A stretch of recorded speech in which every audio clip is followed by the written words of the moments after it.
كنت مروح زي كل يوم، ولقيت فجأة الشارع مليان ناس، وشفت شقتي النار ماسكة فيها والمطافي بتحاول تطفيها. جريت وانا ركبي بتترعش وبقول بحرقة: بنتي فين؟ بنتي في الشقة جوه، حد ينقذها يا ناس. أنا عمري 45 سنة، عايش أنا وبنتي في شقة صغيرة ومخزن في نفس الوقت، في منطقة ريفية ما فيهاش ناس كتير. بنتي يسر كان عمرها 9 سنين، وكنت بسيبها طول اليوم لوحدها وباجي بعد نص الليل. وفي يوم دخلت الشقة ولقيت النور منور، وهي كانت واقفة زي عادتها في الشباك وكانت بتضحك. ساعتها جريت اندهلها بنبرة غضب وقلت لها: يسر، انتي سايبة النور مفتوح كده ليه؟ هو أنا مش قلتلك مفيش أي أنوار تشتغل غير نور الأباجورة الأصفر؟ وبعدين أنا عايز أعرف إيه السر ورا وقوفك في الشباك ليل مع نهار وضحك وانبساط؟ ممكن تعرفيني ده سببه إيه؟ ده أنا مش بشوف الابتسامة دي على وشك غير لما بتكوني واقفة في الشباك. ردت يسر بخوف وقالت لي: أنا أسفة يا بابا، بس حضرتك بتسيبني طول الليل لوحدي، والليل لما بيليل الشارع بيبقى فاضي وساكت خالص، وبكون خايفة غصب عني، عشان كده بنور النور وبقف في الشباك وبسلي نفسي. قربت منها وقلت لها: ماشي يا حبيبتي، ما حصلش حاجة، بس بعد كده إياكي تنوري غير نور الأباجورة وخفي واقفة في الشباك شوية. هزت راسها ودخلت أوضتها وفضلت تعيط، وكانت بتحاول تكتم صوتها عشان أنا مسمعهاش. دخلت عليها وقلت لها: مالك يا يسر يا حبيبتي، في حاجة وجعاكي؟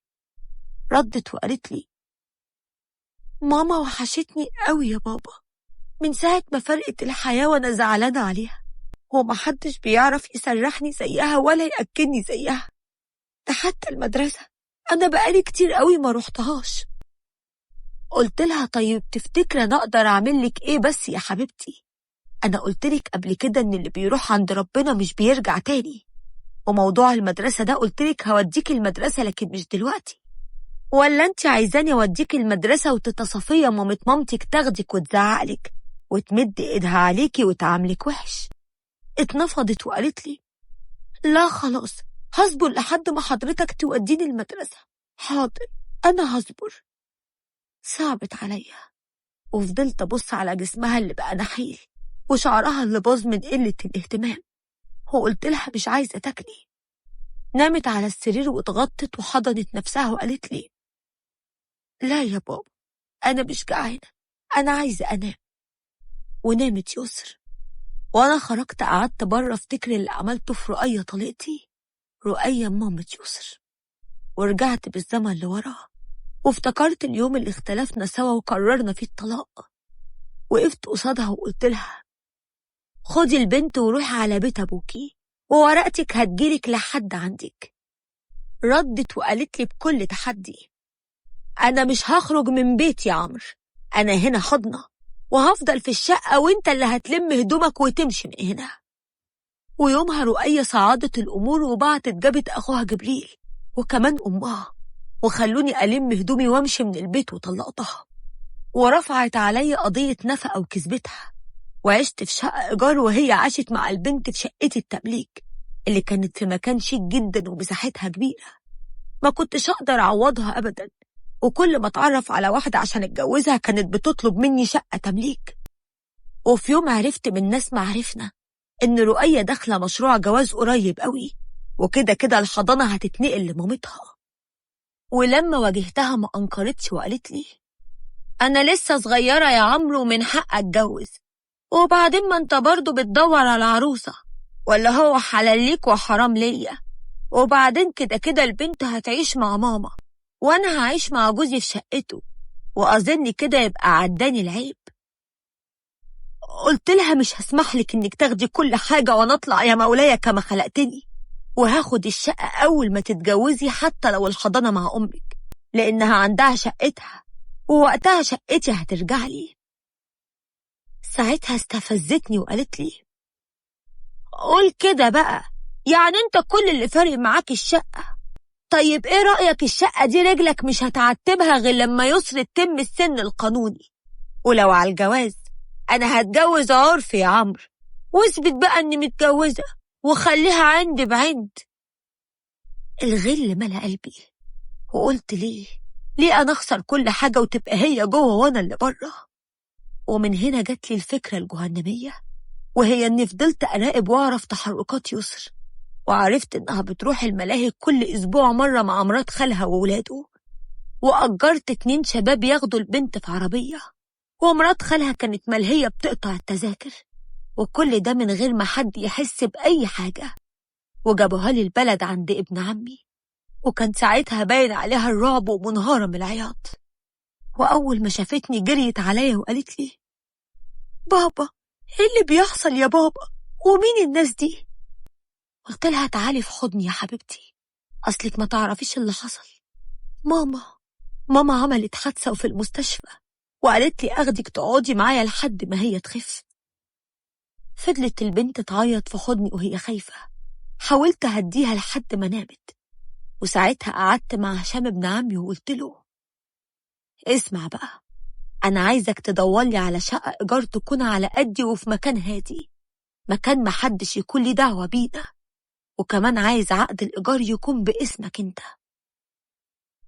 رد هشام وقال لي: بسيطة يا ابن عمي، أنا عندي شقة أعملها مخزن محدش يعرف عنها أي حاجة نهائي، لكن انت قولي ناوي تعمل ايه مع طليقتك وأنا معاك. ضحكت وقلت له: أول ما يوصلني منهم مكالمة إنهم مش لاقيين البنت، هروح جري أقدم بلاغ في الاسم واتهمها بالإهمال. وفعلا بعد ساعات قليلة جالي تليفون من رؤية وهي منهارة من العياط، ولقيتها بتقولي: فين بنتي يا عمرو؟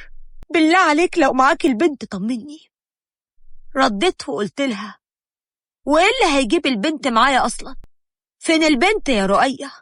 طبعا ما انت كل اللي همك العريس اللي جايلك وعاملة فيها عروسة. والله يا رؤية لروح حالا واعمل فيكي محضر إهمال. وجبريل أخو رؤية طلب مني إن أروح لهم ونوصل لحل ونتفاهم، ولما رحت لقيتهم عاملين محضر إن البنت مختفية، وأنا قلت لهم ده غير المحضر اللي هعمله حالا لأختك. ساعتها رد جبريل وقال لي: يا عمرو اهدى بس، المهم دلوقتي إن احنا نلاقي البنت وبعدين ابقى اعمل اللي انت عايزه. هتستفيد ايه لما تعمل لرؤية قضية وتأذيها؟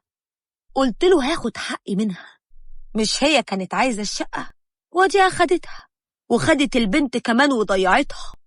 أظن بقى من حقي دلوقتي ناخد الشقة، والبنت لما ترجع بإذن الله هتبقى معايا. وقتها شكوا فيا إن البنت معايا وبدأوا يراقبوني، لكن ما كانوش بيوصلوا لأي حاجة، لأن هشام ابن عمي كان هو اللي بيهتم بالبنت في الوقت ده في المخزن السري بتاعه، وأنا كنت مختفي تماما عشان لو حد منهم مراقبني. وفي يوم رؤية قالت لي: طيب طمني على بنتي، عايز أشوفها وأطمن إنها بخير. أنا عارفة إنها معاك يا عمرو، وأوعدك إني هتنزلك عن الشقة.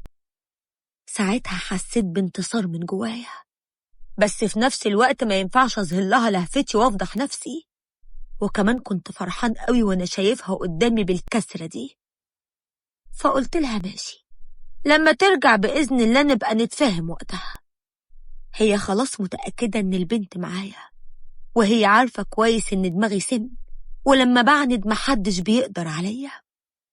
قررت أسويها على نار هادية، وأخدت كل احتياطاتي، وما كنتش بروح الشقة لبنتي غير وأنا مأمن نفسي تماما. وأحلى حاجة إن أهل المنطقة بتاعت شقة المخزن ما كانوش يعرفوني، ولا حتى يعرفوا إن عندي أطفال. ده غير إنهم عارفين إن الشقة دي معمولة مخزن مش أكتر، وشبه مهجورة، ومحدش يعرف أي حاجة غير كده. ومرت شهور وبنتي معايا، ومن كتر غلي وحقدي فهمتها إن أمها ماتت عشان تبطل تسأل عنها تاني وتصدعني كل شوية. ورؤية كانت من وقت للتاني بتترجاني إنها تشوف بنتها، لكن أنا في كل مرة كنت بنكر وجودها معايا. وبرغم كل اللي عملته في رؤية، لكن كان المقابل إني بخسر بنتي ونفسيتها. يسر ما تعرفش شكل الشارع بقالها شهور، ده غير صحتها اللي بقت في النازل على طول، ومش عارف هفضل مكمل في اللي أنا فيه ده لحد إمتى. وفي يوم كالعادة قفلت عليها الشقة ونزلت أقضي يومي كله بره. لكن لما رجعت لقيت فجأة الشارع مليان ناس، وشفت الشقة النار ماسكة فيها بسبب ماس كهربائي، والمطافي بتحاول تطفيها. جريت وانا ركبي بتترعش ومش قادر امشي، وبقول بحرقة: بنتي فين؟ بنتي في الشقة جوه، حد ينقذها يا ناس. وبلغت المطافي ان بنتي جوه، والكل كان مستغرب. بنت مين وازاي ما حدش شافها قبل كده معايا؟ قلبي وجعني اول ما شفت بنتي متشالة وبيدخلوها عربية الاسعاف. بنتي كانت متدمرة من الحريق، ورؤية وصل لها اللي حصل للبنت وكانت مقهورة عليها. وعرفنا من الدكتور انها اتصابت بحروق بسيطة والحمد لله، لكن عندها شوية مشاكل في التنفس بسبب الدخان، واتحجزت يا حبيبتي في المستشفى. ولقيت رؤية بتقولي: منك لله يا شيخ، بقى طول المدة دي البنت معاك وحابسها في شقة مهجورة؟ كل ده عشان ايه يا عم؟ كل ده عشان الشقة؟ ده انا هوديك في 60 داهية. قلت لها: اعملي اللي تعمليه، انا المهم عندي دلوقتي اطمن على البنت. انا مش عارف ازاي عملت فيها كده، انا مجرم وما استاهلش اكون اب. يا رب نجيها يا رب وانا هتغير. قالت لي: حسيت بالذنب دلوقتي وضميرك وجعك وعايز تطمن على البنت؟ هو انت من امتى فارق معاك البنت ولا حتى انا فرقت لك؟ اوعى تكون ناسي سبب طلاقي منك يا عمرو، والخلافات اللي كنت دايما بتشوف نفسك انت الصح فيها، وانك انت دايما الاهم ومفيش زيك، وبتقلل من اي حاجة اعملها. لكن انت لو خطيت خطوة تعتبر ده انجاز. انت اناني يا عمرو وما بتحبش غير نفسك، وادي النتيجة البنت ضاعت. رديت وقلت لها: وانتي بقى الملاك مش كده؟ امال مين اللي تملي شايفة اخوها وجوز اختها فوق في السماء هما حد زيهم؟ وانتي يا حرام بختك مايل، ده انتي حتى لما اتطلقنا فكرتي تتجوزي وتسيبي البنت عند امك اللي اصلا ما بتحبهاش، وبيفضل ولاد جبريل اخوك يضربوها ويعاملوها بأسوأ معاملة. لا تعايريني ولا عايرك، خلينا في اللي احنا فيه. وفي عز خناقي انا ورؤية لقيت واحد واقف بعيد وكان معاه ابنه وبيبص عليا، ولما لقاني خدت بالي منه جالي وقال: قلبي عندك، ربنا يقوم لك البنت بالسلامة.